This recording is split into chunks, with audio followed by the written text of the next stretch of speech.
Indiana in the Morning, presented by First Commonwealth Bank. Our interviews presented by Marcus and Mack, voted best personal injury law firm in the Best of Indiana County contest.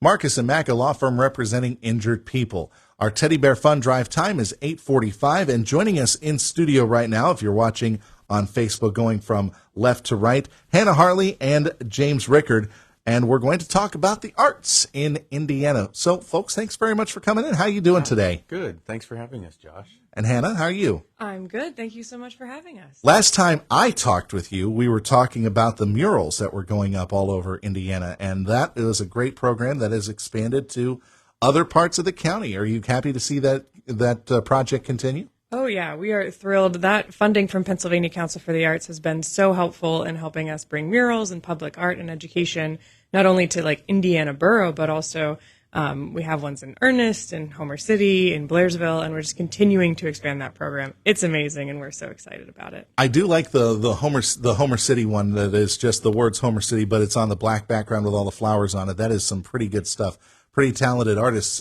Is that program wrapped up now, unfortunately, or what's going on? It is not wrapped up. We have about a year left. We kind of transitioned it to now kind of an educational program where we're helping to educate local artists on how to make murals and giving them the support to do that.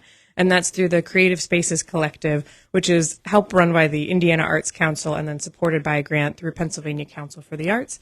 And the Indiana County Office of Planning and Development kind of made that all happen. So we have one more year of that funding, and we're really thrilled about it. That's great. So it's good to see that program is going to continue. Jim, let's talk about some other things involving arts. I think one of the cool things that's happened over the last few weeks is that we have a new art gallery that's opened up. We do, yeah. And really quickly, what you might not know about Hanna is that she's the president of the IUP University Museum Board, as well as the president of the Indiana Arts Council Board. Nice. So Hanna does have a good finger on the pulse of all the things that are happening art-related. And as you said, one of those things is the University Museum.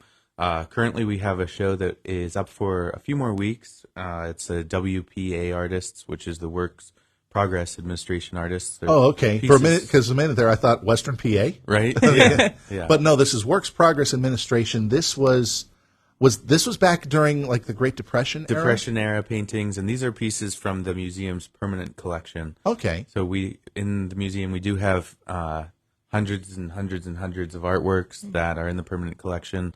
So this just happens to be one of the shows that brings out some of those pieces. And then Ivan Fortushnik, who is a painting professor at IUP, will have a show coming up in January. That's January 27th through March 8th, with an opening reception from 6 p.m. to 8 p.m. on January 27th.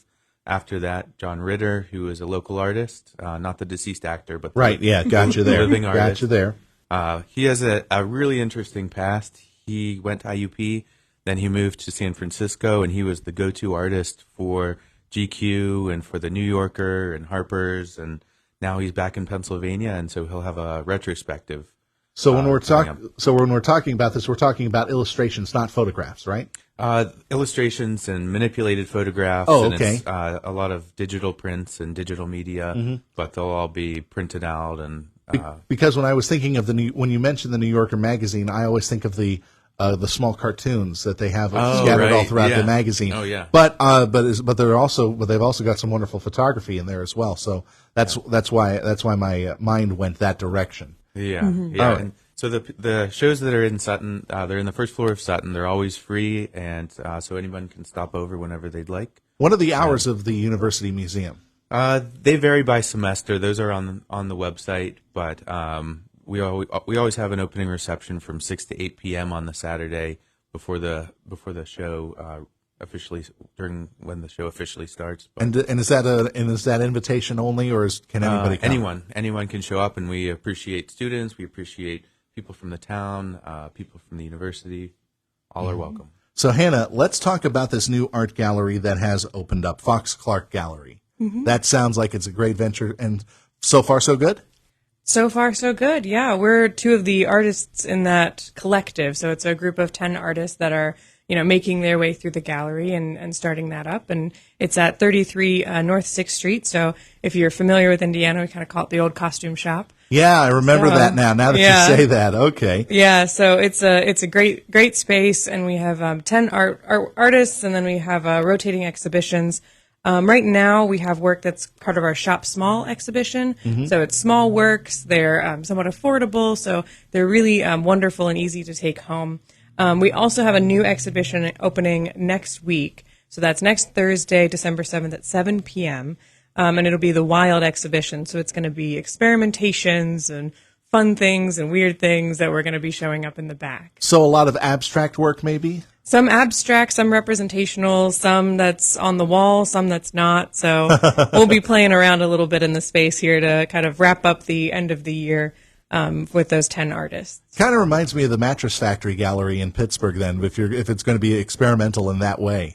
Yeah, we won't be quite cutting through the floor or the windows or the walls. Right, we'll be somewhat normal. You have to stay within those the boundaries. Integrity of the building. Yeah, definitely. Yeah, but it does sound like it should be fun, and if you're letting people kind of expand the boundaries of art like that, who knows, maybe make it interactive in a way that they would not have expected. Because when people think of art, they think of these stodgy things and seeing things in frames on the wall, pictures and paintings and things like that. No, it's got to be fun. It's got to be interactive. See what the artists come up with. I'm excited also. Yeah, some of us are still making our work for that show, so we'll see what actually comes out. It'll be really fun and very spontaneous. That should be. We're talking once again with Jim Rickard and Hanna Harley about the arts scene in Indiana. And Hanna, as Jim mentioned, you're now one of the top people with the Indiana Arts Association. That's pretty good. Congratulations on that. Thank you. It's actually the Indiana Arts Council, and he's the vice president. Okay. So both of you are big into that. So what's going on with IAC then? What's going on other than what we've mentioned so far? Boy, so much. It's really exciting. We have a writing contest going on right now for students in 9th, 10th, and 11th grade for their original poems. You can submit online by December 5th. And there will be some really exciting rewards. We have some great jurors, and this is all to kind of encourage that, poetry in Indiana County. We also have, we've been helping with some of the live music things that go on at the Indiana Theater. Chuck Olson's been wonderful with that, and a very, very merry holiday concert featuring what feels like, a dozen our musicians. It's like a who's who of Western Pennsylvania rock musicians in some regards. Yes. Some singer-songwriters, some rock and rollers. I did see the list of the performers on that. I think you've got somebody from the Clarks going to be a part of that. You're going to have Rick Witkowski, which of course to many of us here at the station, we know him from the B.E. Taylor Christmas concerts. So it sounds like, again, a who's who of Western Pennsylvania musicians taking part. Well, and rock musicians, but we also have an opera singer, right? We have Ben Strong coming back to Indiana to sing with us. It's going to be an absolute, we're so excited about what's going on. So tickets for that, they're $15. You can buy them online. We've shared all of this on our Facebook, so you can find information there. This is the Indiana Arts Council. We're also going through membership drive, which helps us with the live concerts. We do the youth arts celebration every spring. And this year we're also working on a guide to the arts. So if you're looking for, music lessons or art lessons or, trying to figure out how to get involved, this is a great way for us to try to, put all of our creative businesses and our, minds together to share what's going on in Indiana County in 2024. Kind of a directory then of arts and art teachers then. Yes. I think that's pretty cool because not a lot of people know where to go if they're interested in these things. Kind of the hard part, Jim, sometimes is finding where to go or who to talk to about joining up with some of these art communities. Right. We have a homeschool scene, and we have people who go to private schools, and a lot of times I'll get a text saying, hey, do you know anyone who teaches violin? Do you know anyone who teaches private art lessons? So it'll be really nice to have this central resource to be able to answer some of those questions. When will that be ready? Well, we're hoping to have it ready in early 2024, but we also recognize that there's a lot of, we have to find all of those people. So we've been working on that, but we're certainly happy to share the word now so that people can go. The link is on our Facebook right now, so you can go and click the link. It's just a quick Google form so that we can get, all the information we need for the Guide to the Arts. So Facebook.com, look up Indiana Arts Council. Yes. We did get the one before the state got it. So before the Okay. state of Indiana got it. So Lucky. I know. So let's go back one pace. You mentioned the poetry contest for 9th, 10th, 11th graders. Is this a new concept? Because I do not remember, and maybe you can correct me on this, Jim. I don't remember it back in my day. Yeah, I don't think we had that whenever we were in high school. I remember there was the fair that was kind of in the downtown that the Indiana Arts Council used to do. Oh yeah, New Growth The Arts New Growth Festival. Arts Festival. I remember that, and I remember Young Writers Conference as well back in that's the right. Yeah. back in junior high. But I think this is the first time that I've heard of a competitive forum for poetry in Indiana for the high schoolers. And again, all it is to just promote the idea of poetry in Indiana amongst creative, the kids yeah. and being Absolutely. creative. Yeah. And there are prizes too for this. They include some gift cards, a feature in the Indiana Gazette, and writing displayed on Philadelphia Street in some of the retail windows, which we're really excited about, and excited for our jurors too, Kenneth Sherwood and Matt Vetter, who are helping to judge and support, this whole program. How can kids get involved in the contest? There is a link just on our Facebook page that we shared, so you can go there.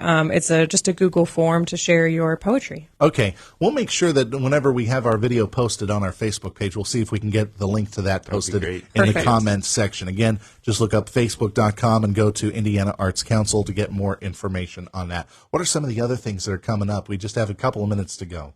Sure. With the Indiana Arts Council, we also have the Youth Art Celebration, which historically has been in the Indiana Mall. It's lots of local art teachers get to share their students' work.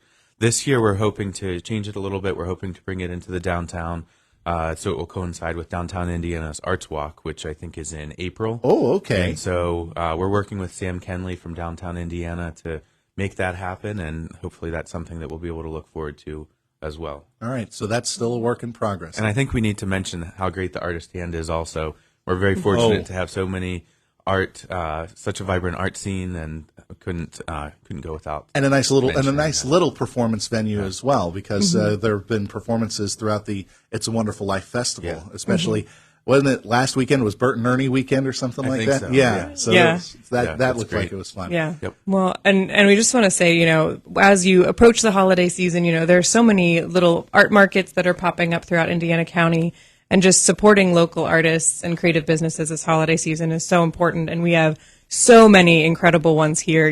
The Artist Hand is one of them. 7th Street Marketry, Create and Curate. We have, you walk down Philadelphia Street, you go into any of these community areas. We have so much art. So thank you all to everyone who continues to support that, and we are really grateful. All right. With the Indiana Arts Council, Hanna Harley and Jim Rickard, thank you both very much for joining us here on Indiana in the Morning. We are just about out of time, but hey, thanks a lot. Keep us posted on everything that goes on, all right? All right. Great. Yeah, thank you. Thank you again. Hanna Harley, Jim Rickard with Indiana Arts Council on Indiana in the Morning, presented by First Commonwealth Bank. Our interviews are presented by Marcus and Mack, voted Best Personal Injury Law Firm in the Best of Indiana County contest. Marcus and Mack, a law firm representing injured people. Our Teddy Bear Fund Drive time is 8:58, so at the top of the hour, we'll have the latest news headlines from Fox News. I'll be back with the latest in local news headlines, including some updates on some crashes that we've heard about this morning on the slick roads out there. We have had an inch of snow, and that may not seem like much, but it will definitely be enough to get the tires skidding. Jake will also be back with a check of sports in a minute, and we'll also have Nicole Sipos from Indiana Borough coming up after our newscast. Indiana in the Morning, presented by First Commonwealth Bank. Weekends start on Wednesdays at Edgewood Winery. On Friday the 1st, unwind with Apollo's